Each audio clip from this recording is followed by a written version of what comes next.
जय माता दी दोस्तों। ओम नमः शिवाय। आज की हम इस वीडियो में हरतालिका तीज की व्रत कथा का रसपान करेंगे। इस कथा को श्रद्धा और भक्ति पूर्वक सुनें तथा इस कथा को बीच में छोड़कर बिल्कुल ना जाएं। इस तरह इस व्रत कथा का निरादन माना जाता है। बोलिए भगवान शंकर की जय। भाद्रपद मास की शुक्ल पक्ष की तृतीया तिथि को हस्त नक्षत्र होता है। इस दिन भगवान शिव जी और माता पार्वती की पूजा की जाती है।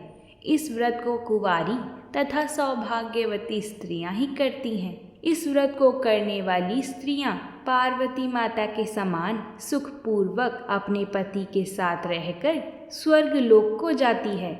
हरतालिका के दिन सुहागन महिलाएं निराहार रहकर शाम के समय स्नान करके तथा शुद्ध वस्त्र धारण करके पार्वती माता तथा शिव जी की मिट्टी की मूर्ति बनाकर पूजन के समय पूजन करती हैं। इस दिन घर पर ही सुबह, दोपहर और शाम को पूजा करनी चाहिए। शाम को स्नान करके विशेष पूजा के बाद व्रत खोला जाता है। सुहाग की पिटारी में सुहाग की सारी वस्तुएं रखकर माता पार्वती को चढ़ानी चाहिए तथा शिव जी को अंगोछा और धोती चढ़ाया जाता है। पूजा के बाद यह सुहाग की सामग्री किसी ब्राह्मणी को तथा धोती और अंगोछा ब्राह्मण को देकर 13 प्रकार के मीठे व्यंजन सजाकर और रुपयों सहित अपनी सास को देकर आशीर्वाद प्राप्त करना चाहिए। इस प्रकार शिव जी और माता पार्वती का पूजन करके बाद कथा सुननी चाहिए। इस तरह व्रत करने में स्त्रियों को सौभाग्य प्राप्त होता है। अब शुरू करते हैं हरतालिका तीज की व्रत कथा को। ध्यान पूर्वक और मन लगाकर इस कथा का श्रवण कीजिएगा। बोलिए माता पार्वती की जय। बोलिए भगवान शंकर की जय। पौराणिक कथा के अनुसार सुत जी कहते हैं, मंदार की माला से जिन माता पार्वती का केशपाश अलंकृत और मुंडों की माला से जिनकी जटा अलंकृत है, जो माता पार्वती दिव्य वस्त्र धारण की हैं और जो शिवजी दिगंबर नग्न हैं, ऐसी श्री पार्वती जी तथा शिव जी को प्रणाम करता हूँ। एक समय रमणीक कैलाश पर्वत के शिखर पर बैठी हुई श्री पार्वती जी कहती हैं, हे महेश्वर, हमें कोई गुप्त व्रत या पूजन बताइए जो सब धर्मों से सरल हो, जिसमें परिश्रम भी कम करना पड़े लेकिन फल अधिक मिले। हे नाथ, यदि आप मुझ पर प्रसन्न हो तो यह विधान बताइए। हे प्रभो, किस तप, व्रत या दान से आदि मध्य और अंत रहित आप जैसे महाप्रभु हमको प्राप्त हुए हैं। शिवजी बोले, हे देवी सुनो, मैं तुमको एक व्रत जो मेरा सर्वस्व और छिपाने योग्य है लेकिन तुम्हारे प्रेम के वशीभूत होकर मैं तुम्हें बतलाता हूँ। मैं तुम्हें एक प्राचीन व्रत बतलाता हूँ। एकाग्र होकर मन से सुनो। भाद्रपद मास में गृहस्थ नक्षत्र से युक्त शुक्ल पक्ष की तृतीया तिथि को उसका अनुष्ठान मात्र करने से स्त्रियां सब पापों से मुक्त हो जाती हैं। हे देवी, तुमने आज से बहुत दिनों पहले हिमालय पर्वत पर इस व्रत को किया था। यह वृतांत मैं तुमसे कहूँगा। पार्वती जी ने पूछा, हे नाथ, मैंने क्यों यह व्रत किया था? ये सब आपके मुख से सुनना चाहती हूँ। शिव जी ने कहा, भारतवर्ष के उत्तर की ओर एक बड़ा रमणीक और पर्वतों में श्रेष्ठ हिमवान नामक पर्वत है। उसके आसपास तरह तरह की भूमियाँ हैं। तरह तरह के वृक्ष उस पर लगे हुए हैं। नाना प्रकार के पक्षी और अनेक प्रकार के पशु उस पर निवास करते हैं। वहाँ पहुंचकर गंधर्वों के साथ बहुत से देवता, सिद्ध, चारण, पक्षीगण सर्वदा प्रसन्न मन से विचरते हैं। वहाँ पहुंचकर गंधर्व गाती हैं, अप्सराएं नाचती हैं। उस पर्वतराज के कितने ही शिखर ऐसे हैं जिनके स्फाटिक रत्न और कीमती मणि आदि की खानें भरी हुई हैं। यह पर्वत ऊंचा तो इतना अधिक है कि मित्र के घर की तरफ समझकर आकाश का स्पर्श किया रहता है। उसके समस्त शिखर पर सदैव हिम यानी बर्फ से ढका रहता है और झरते जल की ध्वनि सदा सुनाई देती रहती है। हे पार्वती, तुमने बाल्यकाल में इसी पर्वत पर तपस्या की थी। 12 वर्ष तक केवल तुम धुआं पीकर रहीं, 64 वर्ष तक सूखे पत्ते खाकर रहीं। माघ मास में तुम जल में बैठी रहीं और वैशाख की दोपहरिया में पंचाग्नि तपाती थीं। श्रवण के महीने में जल बरसता तो तुम भूखी प्यासी रहकर मैदान में बैठी रहती थीं। तुम्हारे पिता इस तरह के कष्ट सहन करते हुए देखकर बड़े दुखी होते थे। वह चिंता में पड़ गए कि मैं अपनी कन्या को किसको दूं। उसी समय देवर्षि नारद जी वहां आ पहुँचे। मुनि श्रेष्ठ नारद जी उस समय तुम्हें देखने गए थे। नारद जी को देखकर गिरि ने सम्मान पूर्वक आसन आदि देकर उनकी पूजा की और कहा, हे स्वामी, आप किसके लिए आए हैं? मेरे आहो भाग्य हैं, आपका आगमन मेरे लिए अच्छा है। नारद जी ने कहा, हे पर्वतराज सुनो, मैं भगवान विष्णु का भेजा हुआ आपके पास आया हूँ। आपको चाहिए कि यह कन्या रत्न किसी योग्य वर को दे। भगवान श्री हरि के समान योग्य वर ब्रह्मा जी, इंद्र और शिव जी इनमें से कोई नहीं है। इसलिए मैं यही कहूँगा कि आप अपनी कन्या भगवान विष्णु को ही दे दें। हिमवान ने कहा, भगवान विष्णु स्वयं मेरी कन्या ले रहे हैं और आप यह संदेश लेकर आए हैं, तो मैं उन्हें अपनी कन्या दे दूंगा। हिमवान की इतनी बात सुनकर मुनिराज नारद आकाश में विलीन हो गए। वह पीताम्बर, शंख, चक्र और गदाधारी भगवान विष्णु के पास पहुँचे। वहाँ हाथ जोड़कर नारद जी भगवान विष्णु से कहने लगी, मैंने आपका विवाह पक्का करा दिया। उधर हिमवान ने पार्वती के पास जाकर कहा कि पुत्री, मैंने तुम्हें भगवान विष्णु को दे दिया है। भगवान शिव बोले, तब तुम पिता की बात सुनकर उत्तर दिए ही अपनी सखी के घर चली गई। वहीं जमीन पर पड़कर तुम बड़ी दुखी होती हुई विलाप करने लगी। तुमको इस तरह विलाप करते देख एक सखी ने पास आकर कहा, देवी, तुम क्यों इतनी दुखी हो? इसका कारण बताओ। तुम्हारी जो कुछ इच्छा होगी मैं यथाशक्ति उसको पूरा करने की चेष्टा करूंगी, इसमें कोई संशय नहीं है। पार्वती जी बोली, मेरी जो कुछ अभिलाषा है उसे तुम प्रेम पूर्वक सुनो। मैं एकमात्र शिव जी को अपना पति मानती हूँ और उन्हें ही अपना पति बनाना चाहती हूँ, इसमें कोई भी संशय नहीं है। मेरे इस विचार को पिताजी ने ठुकरा दिया है, इससे मैं अपने शरीर को त्याग दूंगी। पार्वती जी की इस बात को सुनकर सखियों ने कहा, शरीर का त्याग ना करो, चलो किसी ऐसे वन को चलें जहाँ पिता को पता ना लगे। ऐसी सलाह कर तुम वैसे वन में जा पहुँची।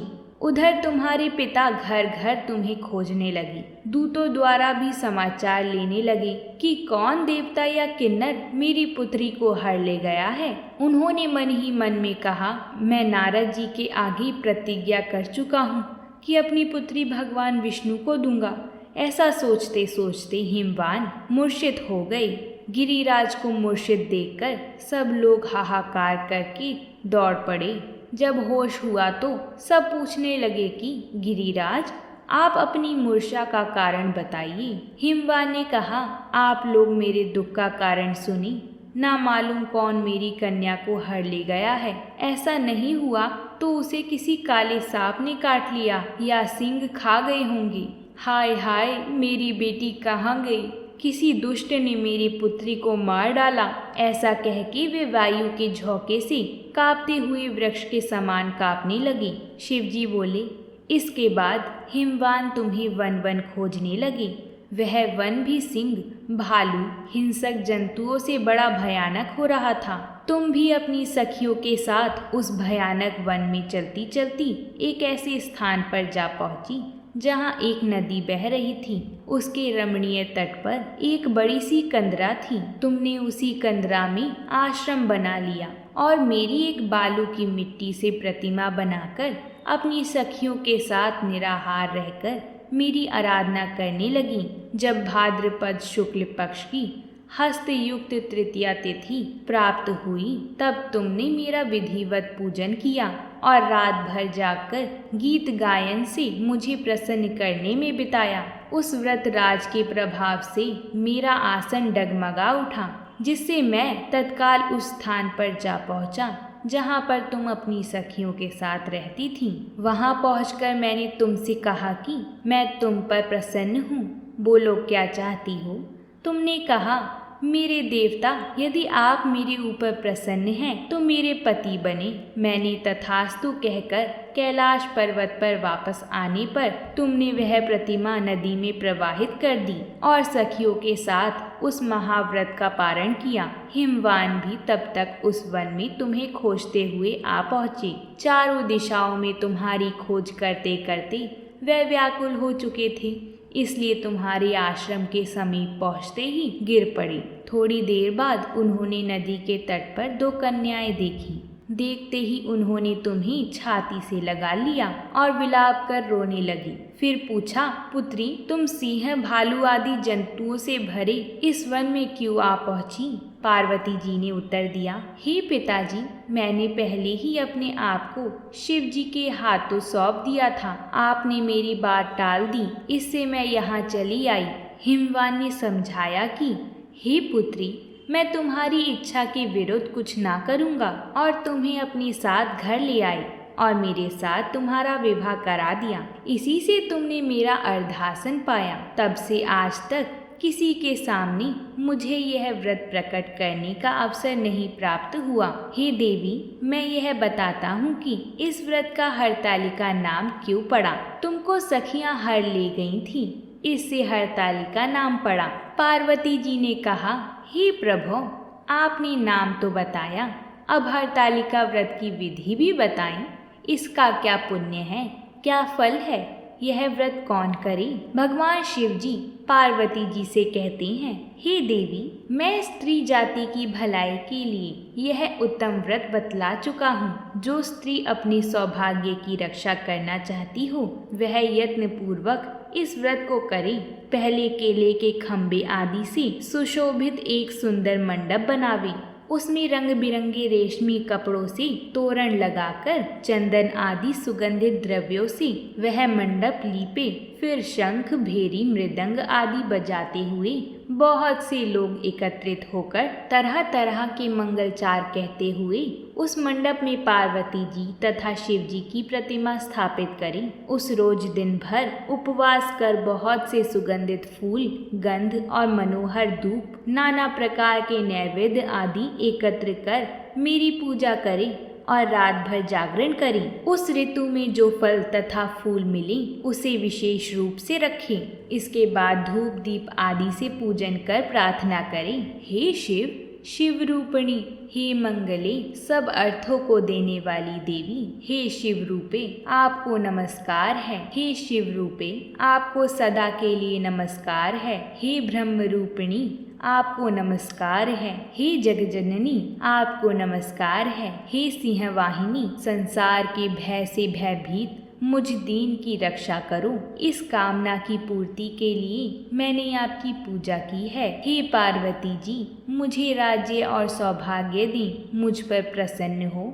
इन्हीं मंत्रों से पार्वती जी तथा शिव जी की पूजा करें। उसके बाद विधि पूर्वक हरतालिका तीज व्रत कथा सुने और ब्राह्मण को वस्त्र, गौ और स्वर्ण आदि दें। इस तरह एकचित होकर स्त्री पुरुष दोनों एक साथ पूजन करें। फिर वस्त्र आदि जो कुछ हो उसका संकल्प करें। हे देवी, जो स्त्री इस प्रकार पूजन करती है वह सब पापों से छूट जाती है और उसे 7 जन्म तक सुख तथा सौभाग्य प्राप्त होता है। दूसरे दिन स्वर्ण, चांदी, तांबा अथवा बांस के पात्र में अन्न भरकर ब्राह्मण को दान दे और व्रत का पारण करें। जो स्त्री इस प्रकार व्रत करती है वह मेरे समान पति पाती है और जब वह अंत समय में होती है तो तुम्हारे समान उसका रूप हो जाता है। उसे सब प्रकार से सांसारिक भोग और सरल मुक्ति मिल जाती है। इस हरतालिका तीज व्रत कथा को सुनने मात्र से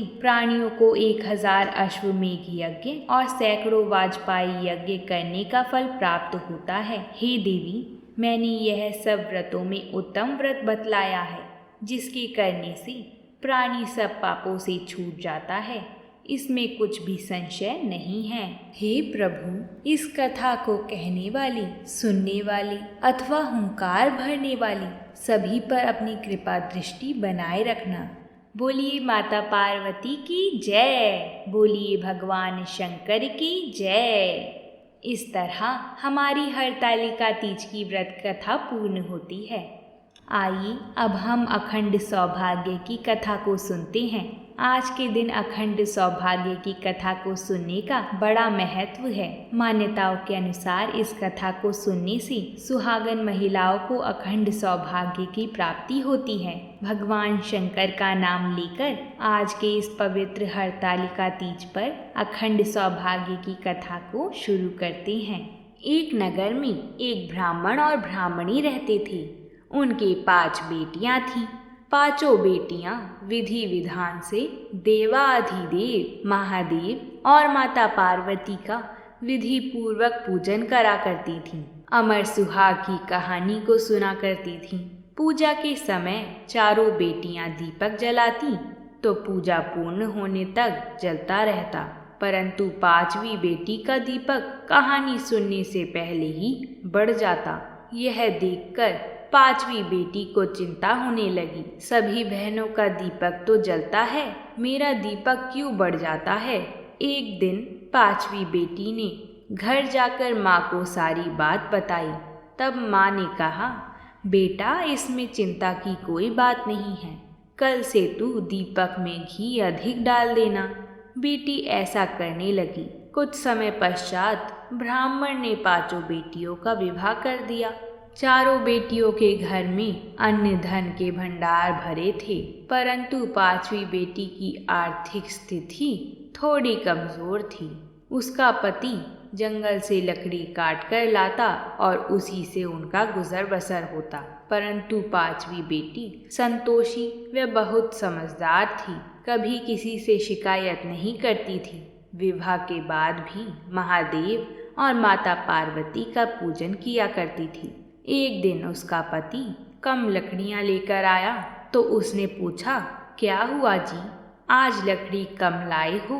तो पति ने कहा, आज मेरी तबीयत खराब है, मुझे बुखार है। दूसरे दिन लड़की ने पति से कहा, आज आपकी तबीयत ठीक नहीं है, आज मैं भी आपके साथ चलूंगी। उसने सास ससुर से आज्ञा लेकर पति के साथ चल पड़ी। जंगल में पति की तबीयत खराब हो गई और साथ ही उसी समय उसकी मृत्यु हो गई। लड़की जंगल में अकेली थी, कोई मदद के लिए भी नहीं था। पति का सिर गोद में रखकर विलाप करने लगी। रोते रोते भगवान शिवजी और माता पार्वती को पुकारने लगी, हे महादेव, हे माँ पार्वती, मैंने सदैव आपका ध्यान और पूजन किया है, आपके सिवा मेरा कोई नहीं है। मैं घर जाकर अपने बूढ़े सास ससुर को क्या कहूँगी। लड़की का विलाप और सच्ची भक्ति देखकर माँ पार्वती ने कहा, हे प्राणनाथ, इस निर्जन जंगल में हमें कौन पुकार रहा है, हमें उसकी रक्षा करनी चाहिए। माँ पार्वती उस जंगल में गईं और उस लड़की से पूछा, क्या हुआ बेटी, तुम क्यों रो रही हो? तब लड़की ने सारी बात बताई और भगवान महादेव और माता पार्वती के चरण पकड़ लिए और विनती करने लगी।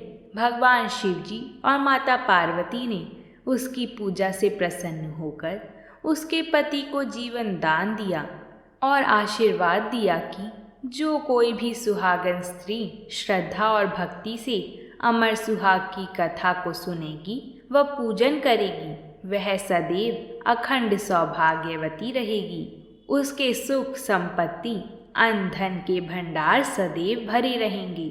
बोलिए भगवान महादेव की जय, बोलिए माता पार्वती की जय। तो दोस्तों, अगर आपको ये कथा अच्छी लगी हो तो कमेंट बॉक्स में हर हर महादेव ज़रूर लिखिएगा और आप सभी हमें सहयोग करने के लिए इस वीडियो को ज़्यादा से ज़्यादा शेयर और लाइक ज़रूर किया करें। साथ ही हमारे चैनल को भी सब्सक्राइब किया करें ताकि आने वाली व्रतों से जुड़ी कथाएं और जानकारियां आपको जल्द से जल्द मिल सकें। प्रेम से बोलिए जय माता दी।